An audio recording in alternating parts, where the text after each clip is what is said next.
Aquí comienza Hijos de Punta con Raúl Coe. Bienvenidos.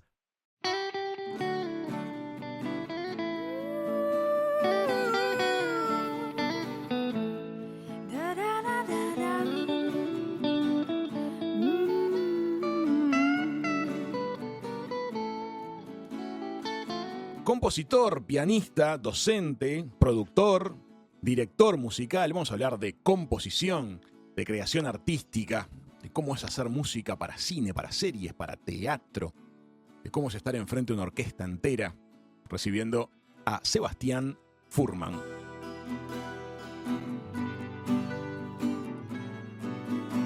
¿Cómo estás, Sebastián? Bienvenido, Hijos de Punta. Bien, muchas gracias por la invitación. Sebastián, entre tus muchas habilidades y actividades hay una que me llamó particularmente la atención. Sos docente de fuga. Sos docente de fuga. ¿Nos contás un poquito en el mundo de la música clásica qué es una fuga? Bueno, una fuga es una forma musical que sobre todo tiene mucho desarrollo en el barroco, Ajá. pero que viene desde antes, obviamente. Tiene, digamos, intrínseca la técnica del contrapunto, que es esta forma de componer a través de la cual uno arma líneas melódicas, ¿no? Que se van un poco respondiendo entre sí, entonces se arma un entramado sonoro donde lo más importante es lo melódico y no tanto lo armónico, o sea, no se pensaba tanto en acordes. Todo esto viene en realidad de la Edad Media, ¿no? Y digo, pues para explicar la fuga hay que explicar un poco de dónde viene, que es el canto gregoriano, ¿no? Una melodía que podemos cantar todos. Ajá. ¿No? Bien. Entonces toda la iglesia cantaba eso. Después de pronto se empezaron a dividir y decidieron que, por ejemplo, las voces más agudas canten un contrapunto. En realidad no es un contrapunto, es la misma melodía, pero un poco más arriba. Entonces sonaba al mismo tiempo. ¿No? Es como una respuesta. Sí, en verdad, en este caso es casi la misma melodía, pero en otra altura. Pero Ok. sí, es como una respuesta. No sé. O sea, si la haces una primero y la otra después, sí es una respuesta, ¿no? O sea, Claro, claro. y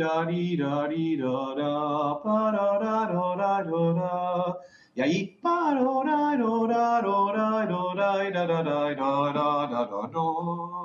¿No? Ahí metí un par de voces más y hice que un poquito se vayan respondiendo. Entonces, en definitiva, eso llega al barroco, sobre todo a las manos de Johann Sebastian Bach, gran maestro de la música, Uh-huh. digamos que para muchos de nosotros es el número uno de nuestra actividad, y el que un poco fundó las bases también, porque agarró toda esa tradición contrapuntística y la unió con la armonía. Hay toda una complejidad, la fuga implica, como su nombre lo indica, una especie de persecución. Lo que pasa en la fuga es que hay una melodía principal, que es el sujeto, Bien. que es con la que empieza la obra, y hay una voz que la hace, y después hay la siguiente voz que entra, es como una persecución en ese sentido, como que van entrando las voces que digamos, sí, que son parte de esa fuga. Puede ser a 3 voces, a 4 voces, a 5 voces o a 6 voces, etc. Tú sos coautor, Sebastián, de un libro que se llama El piano es o se hace. Es un libro Sí. de enseñanza, de música. ¿Cómo es tu aproximación al mundo de la enseñanza de la música? ¿Cómo crees que tiene que ser la enseñanza de la música? Es una buena pregunta. La verdad que creo que tiene que ser con mucha alegría y juego, antes que nada, como Ujú. todo en la vida, ¿no? Y no solo la enseñanza, creo que no hay que perder nunca eso. Muy Em, lúdico. sí, sí, sí, porque es un juego al final, o sea, es un arte, ¿no? ¿Fue tu aproximación al piano? ¿Llegaste por ese lado o lo tuyo fue una aproximación más teórica, más propia de lo que fue nuestras niñeces, más de solfeo? ¿Cómo llegaste No, vos? no, no, fue totalmente autodidacta. En mi caso, Autodidacta. sí, al principio, ¿no? O sea, yo empecé tocando la guitarra. En realidad, mi viejo y mi vieja un poquito tocaban la guitarra, como cualquier hijo de vecino de esa generación, ¿no? Que tocaban algunos acordes, algunas canciones. Ujú. Y entonces me enseñó 3, 4 acordes a mis 9 años. Y ahí ya a mis 10, 11 años yo me volví muy fanático de la música. En realidad ya me gustaba de antes, yo ya investigaba antes Bueno, tenía un piano en la casa de mi abuela, ¿no? Bien. Que no tocaba nadie, porque mi madre, justamente como vos dijiste, había estudiado piano de chica, pero lo había odiado porque se lo daban de esa manera tan rigurosa, ¿no? Y académica. Académica. No debería por qué ser negativo el término académico, ¿no? Pero bueno, es verdad que se asocia mucho. Hay mucha gente que me dice, bueno, vos sabés que yo estudié durante muchos años, soy profesora de piano y odio el piano. ¿viste? Pasa, eso lo hemos escuchado muchas veces. Sí, porque había una tendencia como más a castigar el error que a premiar el acierto, digamos, ¿no? Entonces, y además a considerar que hay algo absoluto en la música, ¿no? Y que hay una sola manera de hacer las cosas, que es la que te enseñaron a vos probablemente, ¿no? A la que le Claro. enseñaron a uno, quiero decir. Sí. Y bueno, y después de ahí yo ya a los 10, 11, compré los libritos de Ricordi, no sé si recordás. Sí, como no, en Argentina se publicaron muchísimos de Claro, esos. que tenían la armonía, justamente los acordes de algunas canciones. A mí me gustaba, yo era contemporáneo en ese momento al Amor Después del Amor, ¿viste? Claro. Esos discos de Fito. Bueno, a mí me gustaba mucho el rock nacional. Y ahí empecé tocando un poco solo. Y después, bueno, después de unos años, cuando ya tocaba bastante, y el piano también, porque me compré un tecladito y empecé a tocar.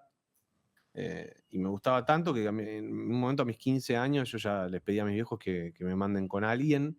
Y bueno, ahí fue que empecé piano, digamos, formalmente. Pero fue recién a los 15 que empecé mi formación más académica. Comprendo. Ustedes saben que Sebastián ha tenido un éxito formidable con un podcast que les recomendamos muchísimo, que se llama La Canción Sin Fin, y es un homenaje a uno de tus músicos más admirados, que es Charly García, ¿verdad? Contanos, ¿por qué Charly García en particular en tu vida? Bueno, Charly llegó también, como te contaba, en esta época, ¿no? De muy joven. Y bueno, es también una de las Biblias del rock argentino, ¿no? Y digo, latinoamericano, podríamos decir un poco. Ujú. Eh, y junto con la música de Spinetta también por ahí. Y ya te digo, yo era un poco más contemporáneo a la época de Fito, porque estamos hablando de los 90. Claro. Pero bueno, Charly igual seguía siendo un emblema. Y yo escuchaba bastante esa música.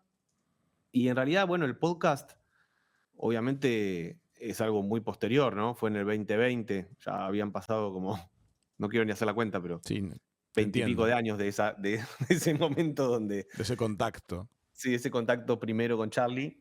Pero ¿qué es lo que te pasaba? ¿Vos sentías que la música de Charly García tenía una, no sé, una delicadeza, una profundidad técnica que te llamaba la atención? ¿A vos que venías del mundo de estudiar música clásica? Yo ya lo sabía eso, digamos, porque una vez que estudié en mi adolescencia, a mis 18 años, yo tocaba rock sinfónico, tocaba Ajá. mucho Yes, tocaba Emerson Lake and Palmer, tenía una banda y hacíamos mucho eso y hacíamos algunos covers de Serú Girán también, o sea, yo ya lo venía estudiando en ese momento en realidad. Bien. Y después un poquito perdí un poco el contacto con el rock, porque bueno, me dediqué mucho a estudiar música académica, ¿no? Y otras músicas también. Otros lenguajes, el jazz, qué sé yo, otras cosas. Bien. Y en un momento, hace unos años, 2019 o 2018, por ahí, hablando con Fede Vázquez, que es uno de los fundadores de la Futurock, de la radio Sí. que es la que produjo el podcast, y con Julia Mengolini también, que estaba ese día en un bar, estábamos hablando, y Fede me dijo, bueno, nada, empezamos a hablar de esos discos que analicé en el podcast, que son Yendo de la Cama Living, Clics Modernos y Piano Bar, que son de una época muy intensa, ¿no? También en la Argentina, el Sí, final sin de duda. la dictadura, y muy prolífica en términos musicales para Charly. Entonces, bueno, hablando de eso, no sé, le quedó rebotando a Fede y en un momento, un año después o algo así, me escribe y me dice, che, ¿no tenés ganas de hacer un podcast contando todo lo que me contaste aquella vez? Porque imagínate, yo la data del podcast medio que ya la tenía un poco. Fue después ordenarlo, buscar material de archivo, ver cómo hacer para divulgar, ¿no? Esta palabra que se usa tanto hoy, un conocimiento y poder hacerlo asequible a cualquier persona, el que sabe y el que no sabe de música, ¿no? Es riquísimo el podcast que has preparado, La Canción Sin Fin, se los recomendamos a todos nuestros amigos de Hijos de Punta. Se van a sorprender mucho con varias curiosidades acerca de la historia de estos 3 discos que produjo Charly García y muchos detalles a nivel musical, justamente la mirada de un músico puesta sobre la obra de otro músico. Me gustaría, Sebastián, que compartas algo, que nos cuentes alguna de tus favoritas, de todas las que contás en el podcast. Hay un montón. Hay un montón, son todas lindas, la verdad. A mí hay algo que hace Charlie mucho, que es esto de manejar muy bien la compensación melódica. Ya que hablábamos de la fuga, ¿no? A ver. Y de lo que es una melodía en realidad. Porque en una melodía hay mucha más información de la que nosotros creemos. Una melodía, por ejemplo, hay una de las reglas, así muy entre comillas, que dice que si producimos un salto hacia algún lugar, tanto hacia arriba como hacia abajo, después hay que compensarlo con grados conjuntos. A ver eso. Hacia el lado contrario. O sea, ¿qué sigue después de esto? Que hay un salto hacia arriba. Y pide un descenso, entiendo. Un descenso con cierta amabilidad. O sea, grado conjunto significa la nota de al lado, ¿no? Porque produjiste un salto tan grande que te saltaste como 5 notas, que después, bueno, bajás medio en escalerita. Bien. Podría ser al revés también. Bien, se entiende, ¿no? Claro. Hay un equilibrio en esa sonoridad. Bueno, entonces Charlie hace algo un poco parecido en muchas canciones. Yendo a la cama living es la primera que analizo yo en el podcast y es muy claro eso porque hace...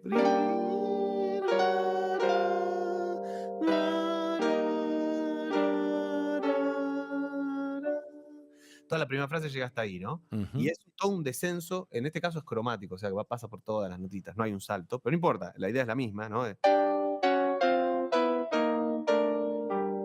Y después empieza la subida.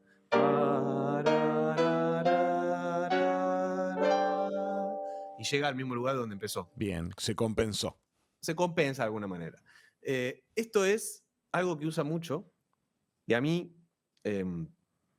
hay una forma, digamos, de hacer algo parecido, un poco más complejo, que es un contrapunto a 2 voces, que lo hace en Canción de 2x3, que me gusta mucho citar también, porque tiene mucho que ver con lo que estábamos hablando de la fuga o del contrapunto, más que nada, que es que hay 2 líneas melódicas, una desciende y la otra asciende, en 2 instrumentos distintos, o sea, una es la melodía de voz, la de arriba, y la de abajo es el bajo, y que son todas notas diferentes que se encuentran al final de todo en la misma nota, que es re. A ver. Y esto sucede en la parte que hace... Es la misma canción de 2x3. Las cosas ya no son como las ves. Entonces, bueno, así por ahí no se percibe tanto, pero si yo la desarmo y te muestro la melodía principal que hace...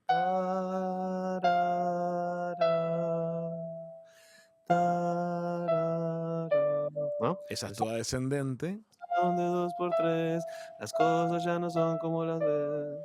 Y el bajo hace...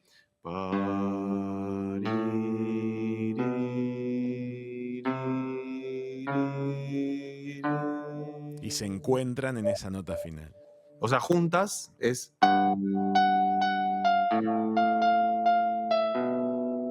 Ahí se queda un cachito.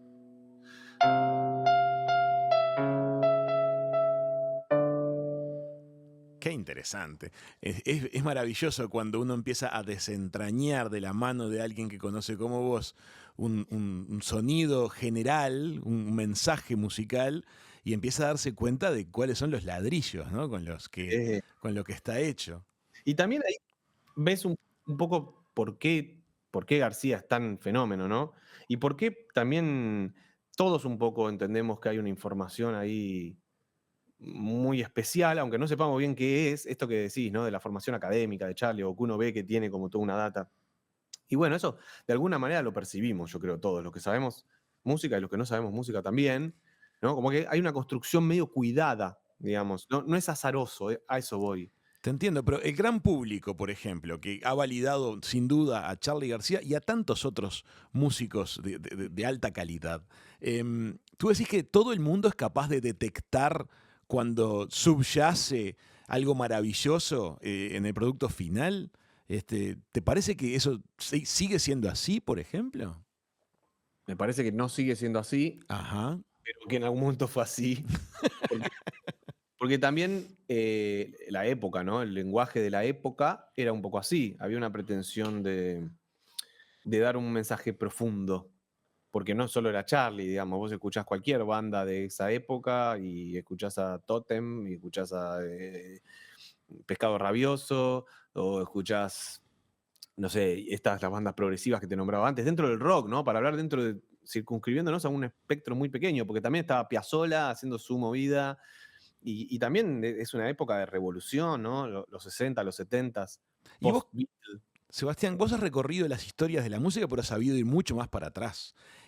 Estamos en una parte del ciclo de las preferencias de la humanidad. O sea, ya nos ha pasado muchas veces que hemos tenido periodos de música más bien elaborada, digamos, con un mensaje categorizado, con una letra pensada.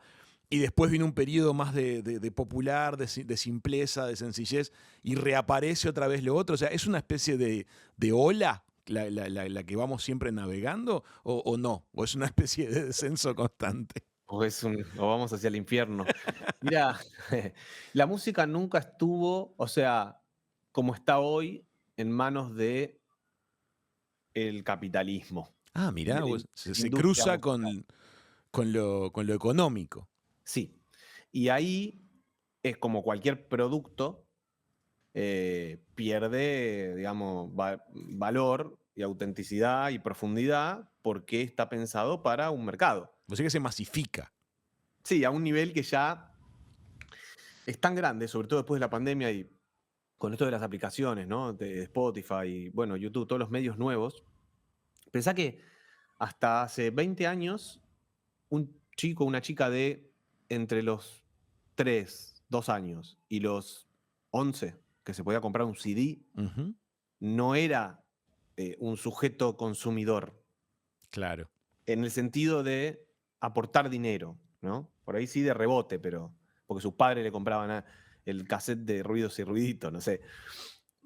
O porque iba a ver una obra de teatro para niños y le compraba después el DVD, pero era una cosa muy, muy micro.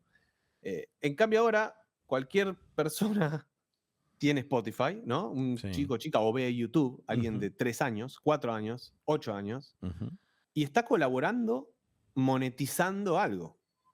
Y obviamente eso hace que detrás estén todos con los colmillos así, diciendo cómo le vendemos a esto, qué le vendemos. No digo que todas las expresiones culturales sean producto de una mesa de gente con dinero que define qué es lo que hay que hacer, ¿no es cierto? Para nada. Pero es verdad que lo que llega a masificarse un poco es de alguna manera un mensaje más bien chato, o por lo menos lo que yo estoy viendo últimamente, y no elaborado, cada vez más corto, porque además tiene que estar sujeto a que sea coreografiable para TikTok, o esto de la atención inmediata, ¿no? Que todo se pierde muy rápidamente, ¿no? ¿Quién escucha? Ayer, mira, un amigo me pasó una versión de Valery Gergiev, que es un director de orquesta, de la Sexta Sinfonía de Tchaikovsky, Ujú. que es la última obra que le escribió antes de morir, es una obra fascinante, que le recomiendo a todo el mundo que la escuche, porque narra justamente las peripecias de una vida de alguien. Bien. El nacimiento, la juventud, la esperanza, y la muerte. Y él muere 10 días después de su estreno, Tchaikovsky, ¿no? Vaya. Bien. Tremendo. Se Tremendo. dice que por cólera, pero también hay una versión de que lo mandaron matar porque era homosexual y estaba ahí medio escapándose en una Rusia, imagínate, del siglo XIX. Bueno, en Comprendo. fin, es para un podcast aparte, ¿no? Específico, sí. Sí. Pero cuestión que me quedé escuchando y estaba hablando con este amigo mío que es director también. Y yo pensaba, ¿quién escucha hoy una sinfonía de una hora? Claro. ¿Quién se sienta a escuchar una sinfonía donde no hay ninguna imagen? O sea, si bien esta es muy programática, porque ya te digo, hay muchas imágenes que vienen con la música. Sí, pero eh, vienen para quien se recueste, cierre sí, los ojos, se ponga a escuchar y se ponga a imaginar encima. Es un totalmente. ejercicio exigente hoy. Bueno, en ese sentido, claro, como vos decís, yo creo que hay algo de la música del pasado donde ese ejercicio, donde se le pedía al oyente que sea un oyente activo, que tenga una escucha activa, ¿no? Que sea parte de la obra, de alguna manera. Hoy siento que no, que es como que te meten así en la boca para que mastiques y vos no tenés que hacer nada, simplemente un clic. Tú como músico formado, con capacidad de comprensión profunda de un mensaje musical, me imagino que hoy también seguís consumiendo y recibís músicos de todas partes del mundo que hoy están haciendo maravillas compositivamente. Obvio, hay muchísimas cosas increíbles, sí, Hoy sí, se sí, sí. crea música que suena música clásica, por ejemplo. Se escribe ballet, se escribe Sí. música para ópera. ¿Hay algo, esa producción existe en el mundo actual? Existe, lo que pasa es que quedó muy circunscripta a una cuestión muy académica, de nicho, Es muy de porque también la nicho. música académica se alejó bastante de la gente Bien. durante el siglo XX, podríamos decir, sobre todo de mediados en adelante, que bueno, empezó también una investigación de ruptura de todo lo anterior. Entonces Stockhausen hace una obra que es para cuarteto de cuerdas, pero que cada uno de los integrantes del cuarteto de cuerdas está arriba de un helicóptero y es amplificado. Entonces para la obra necesitas 4 helicópteros, 2 violines, una viola y un violonchelo que toquen cada uno arriba de eso. Bueno, Comprendo. eh, igual más Pero allá de hay eso, producción entonces. hay producción, sobre todo institucional, o sea, bancada por algunos conservatorios o algunas Grandes instituciones. teatros. Sí, grandes teatros, Pero grandes se orquestas, sobre convierte en todo. nicho. Sí, digamos, acá hay uno que se llama el Centro de Experimentación del Teatro Colón, que se hacen cosas, se hacen óperas, se hace todo. Ujú. No se le da el mismo lugar que al repertorio de la práctica común, El otro donde día, está Mozart, ¿no? ¿sabes qué? El otro día estaba mirando seriales en plataforma. En realidad estaba buscando algo para mirar. Y viste que cuando estás en esa extraña situación, de repente te quedás hasta los primeros minutos de algo, a ver si te atrae. A mí me atraen Ujú. mucho las cortinas de presentación de las series. Mira, el otro día hice una columna en la radio sobre esto, ¿En justamente. serio? Bueno, vos Sí. sabés que lo que sí me llamó la atención es que me parecen espacios muy creativos desde lo visual. Hay una Sí. gran búsqueda en esos segundos que dura la presentación, pero desde lo musical, y ahí viene la pregunta, también veo cosas muy atractivas, muy interesantes y muy novedosas que rompen el molde de lo bailable, lo entretenido, lo simpático Mm. de escuchar. De repente aparecen instrumentos de cuerda, aparecen vientos elocuentes, porque se está preparando el clima de pronto para Sí. una serie. ¿Será que en el futuro el espacio de la creación con trascendencia masiva vendrá de la mano de este mensaje de combinación de imágenes y sonidos? Está bueno eso que preguntas. Es interesante porque, sobre todo lo de masivo, porque te aclaro algo que pienso del espacio de creación.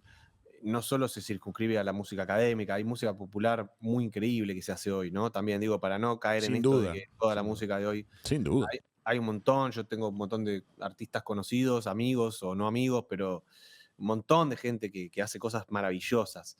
Lo que estábamos hablando es sobre todo de lo masivo, ¿no? El Sí, sí, mainstream y de mainstream. esto.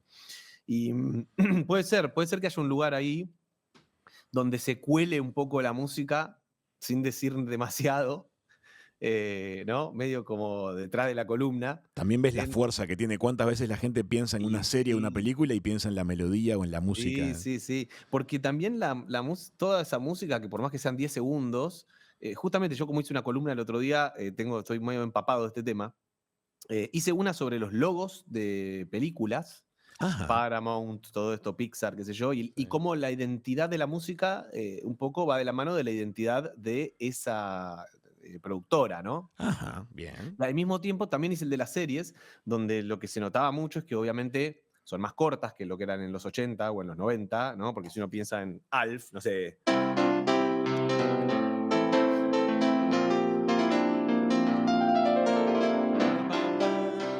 Esto es un tema,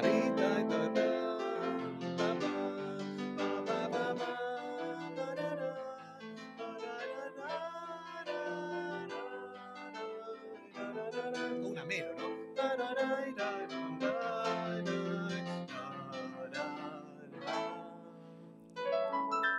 Es un tema completo, es verdad. Es un tema completo que encima se repite. Yo no hice la repetición, pero se repite, o sea, dura como 1 minuto y medio, no sé.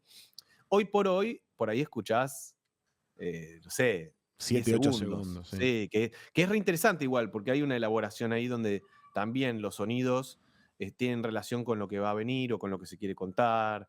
me acuerdo el de Black Mirror, ponele que es como un ruido, no hay melodía. Es verdad. Es Sí. y se rompe el vidrio, ¿no? Sí. Pero bueno, es identitario de la serie. Así que yo creo que sí está pasando algo que es un poco, mi tesis es la muerte de la melodía, pero que a la vez da lugar para algo interesante, que sí, que son texturas, colores, cosas más como del impresionismo, podríamos decir, donde no hay tanto un desarrollo melódico que te va llevando, sino otra cosa. De todas formas, también hay ejemplos contradictorios. Por ejemplo, Game of Thrones está como hecho un poco a la vieja usanza. De hecho, Game of Thrones sucede como en una especie de pasado, ¿no? Sí, es como un Mitológico. medioevo imposible. Claro. Ujú. Y si te fijas, es una melo.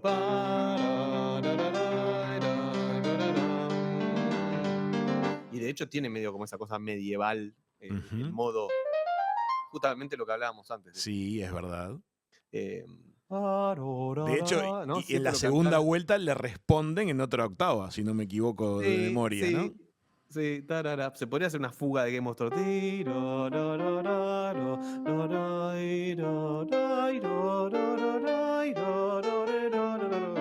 Y además hay escenas en la serie en la cual de repente se sucede un evento dramático Sí. y de repente es la melodía tocada muy grave. O de Bueno, pronto un nacimiento suena como la melodía con trinos de pájaros. Sí. Esa es una técnica que es la técnica del leitmotiv, que también es muy tradicional del cine de sus inicios y que viene en realidad de la ópera, ¿no? Del desarrollo de Wagner, sobre todo, que trajo una melodía donde la va mutando esto de, no sé, Darth Vader, ¿no? Todas esas cosas. ver. Pom, pa, pa. No, digo que, ponele, John Williams es un maestro de esto. ¿No? Ahí te... Pero Darth Vader de joven, que es Anakin y que es buena onda, por ahí suena.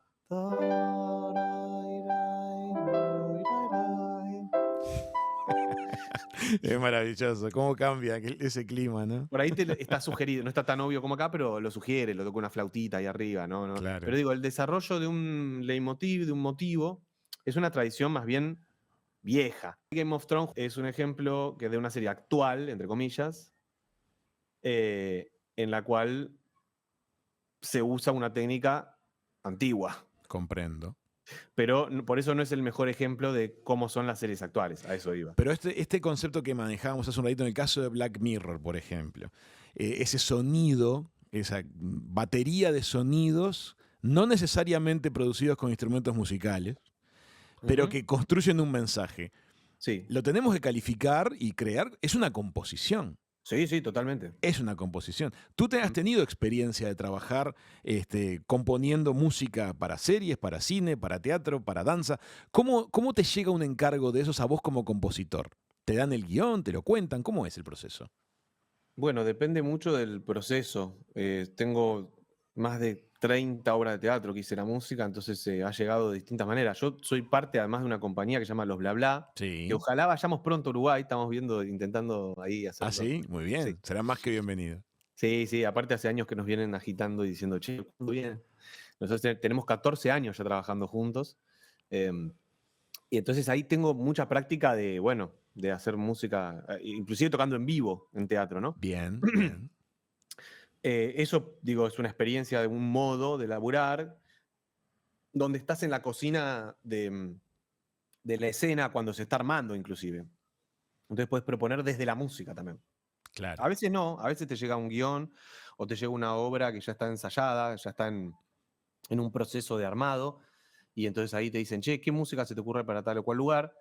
Lo cual no está mal, aunque yo prefiero lo otro porque uno puede también con la experiencia que tiene sugerir cosas que van cambiando la manera de montar la obra, ¿no es cierto? O hacer transiciones, la música sirve mucho para eso también. Bien. Lo mismo que en el audiovisual, en las series o en las películas.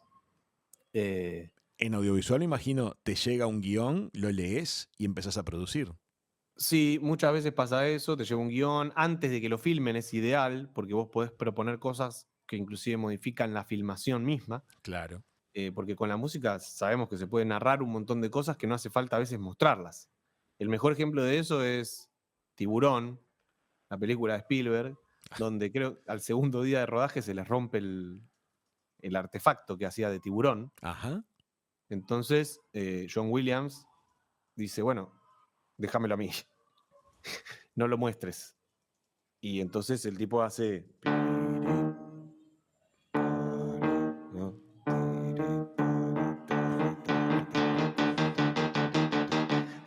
Y con eso ya, y una aleta pedorra por encima del agua, Filmaron. Y te da a entender que viene el tiburón, sin ¿no? duda, se viene el tiburón. Entonces no hace falta mostrar nada Claro. cuando la música te está mostrando algo, ¿no? Y bueno, eso, nada, te llega de distintas maneras, qué sé yo. Lo ideal siempre para mí es dialogar con el autor, autora, o con quien va a dirigir también, lo más antes, ¿no?, de que empiece el proceso posible. Claro. Pero bueno, la verdad es que en general, lamentablemente, muchas producciones dejan a la música para el final, una vez que ya está hecho inclusive el corte. Entonces te dicen, bueno, ponle la música a esto que ya está editado y terminado. Y entonces tenés que ajustar ideas musicales a lo que fue Los esa tiempos edición. disponibles, por Los ejemplo. tiempos, exacto. Sobre todo es una cuestión de tiempos y presupuestos. Comprendo. Que es así. Tiempos Pero y bueno, presupuestos. te das cuenta cuando Spielberg dirige en Indiana Jones una escena de persecución donde John Williams compone unos 7 minutos espectaculares para orquesta, y cómo el tipo ajusta algunos segundos o cosas para que la idea musical se complete. Entiendo claramente. O sea, Williams le entrega a Spielberg una Claro. persecución sonora y luego hacen que las imágenes lo acompañen. Sí, tal vez seguramente le entrega algo basado en algo que Spielberg previamente le había mostrado, pero digamos, tiene ese nivel de como de libertad bueno, de no atarse exactamente. Si la música te lleva y tenés que meter 2 tiempos más, pam, pum, y ahí cortar, y bueno, lo lógico es que después la edición se adecue a eso, porque es lo que va a funcionar artísticamente mejor. Totalmente. Sebastián, una última pregunta. Desde tu punto de vista, y se la hemos hecho a varios músicos esta pregunta, ¿dónde está la magia que provoca que algunos sonidos nos disparen ciertas emociones y otros sonidos nos disparen otras? Y para mí hay una cuestión cultural que te diría que es un 90% de la respuesta, Ujú. que bueno, es ya una mezcolanza de información, sobre todo hoy que tenemos, ¿no?, la tecnología, internet, todo esto, que estamos bombardeados de data.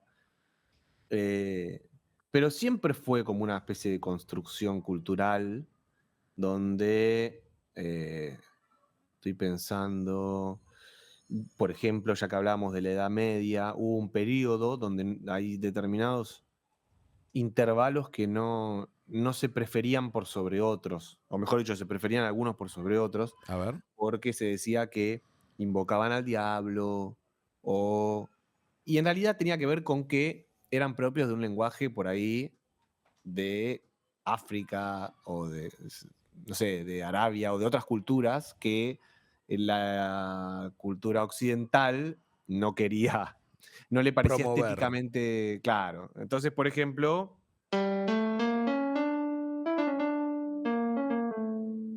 Eso suena arábigo. bueno, para vos suena arábigo, para mí también. También puede sonar del sur de España, porque es donde estuvieron los moros durante muchos años. Entonces Sí. hay algo del flamenco que captó eso. Puede sonar un poco también hebreo, más antiguo todavía, Entiendo. porque que en realidad de árabe, porque viene de ahí. Claro. Pero no lo vas a escuchar en una obra del siglo XVI, XVII, XVIII, XIX. En el en grupo de los Europa. barrocos que hablábamos hoy no aparecerá. No, es un error. Es una segunda aumentada. Y con la excusa de que es medio difícil de cantar y compleja de analizar, es un error. Y en realidad no es compleja de cantar, es compleja de cantar para un francés, ¿no?, del Claro, siglo se XVIII. entiende. Se entiende. Vos escuchás la música de la India y tiene más semitonos que la nuestra. Y uno dice, uy, pero ¿cómo canto esto? Bueno, ellos lo cantan de chiquito. Lo Claro. mismo que los ritmos en África, ¿no? Un montón de cosas. Entonces, a eso iba lo cultural, ¿no? que, bueno, y también creo que sobre todo en el siglo XX el cine impulsó mucho un modo de percibir la música. Como De que nos sentirla. enseñó cuándo tenemos que estar tristes, cuándo tenemos que estar felices, y eso, bueno, es algo que aprendido y que está en constante desarrollo.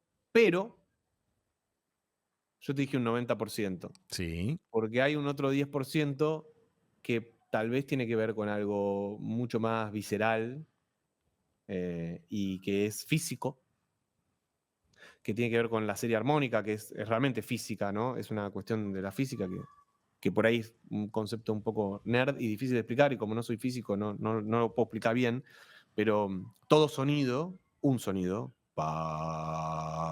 tiene dentro otros sonidos que no escuchamos, porque suena más fuerte el principal, pero están. Bien. Y esos sonidos, que se llaman armónicos, si los analizás, los primeros 5 sonidos son estos. Suponete que agarro una nota cualquiera que el pa, pa, esa, ¿no? Pa. Entonces el primer sonido, el primer armónico, pa, pa, el segundo es pa, el tercero es pa, y el cuarto es pa, y da un acorde mayor. O sea, en la física del sonido está. Si vos vas a un ambiente, digamos, lo suficientemente silencioso, o una iglesia, poner donde rebote todo, pero que solo se escuche pa, vas a ver que van a empezar a sonar esas notas, además de la que yo estoy cantando. Entiendo. Y eso arma un acorde, arma algo. Y ese algo sí que está un poco en todos lados. Yo hablo de esto en el podcast cuando cuento lo de la pentatónica, que es una escala que está en todas las culturas del mundo, y esto es real. Y eso creo que la explicación es física. Claro. Es como que en Es cualquier ese lugar del mundo... Ese 10% es físico-biológico, podríamos decir. Exacto. Es como decir, viste que cualquier cultura del mundo utiliza el sol o la luna para cosechar, es decir, porque en la Tierra, en cualquier lugar del mundo que estés, salvo que estés en un polo, pero en general el sol sale, se pone, hay estaciones, ¿no es cierto? Sí. Entonces eso como que es parte un poco de la humanidad entera. Y viene de milenios. Sí, sí, es arquetípico. Ya está. Claro, bueno. Viene en el Creo que la software. escala pentatónica es arquetípica y no sé si nos expresa una emoción definida, pero por lo menos sé que está ahí y que la compartimos un poco todos, que no es cultural, digamos. Sebastián, te quiero agradecer mucho el rato que compartiste con nosotros. Tu sensibilidad es brutal. Es un placer escuchar cómo podés poner en palabras los conceptos que hacen a este mundo tan, tan especial de la música. Bueno, muchas gracias.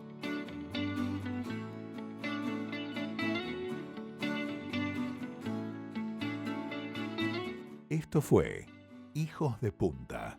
Raúl Coe, todos sus invitados y una muy buena charla.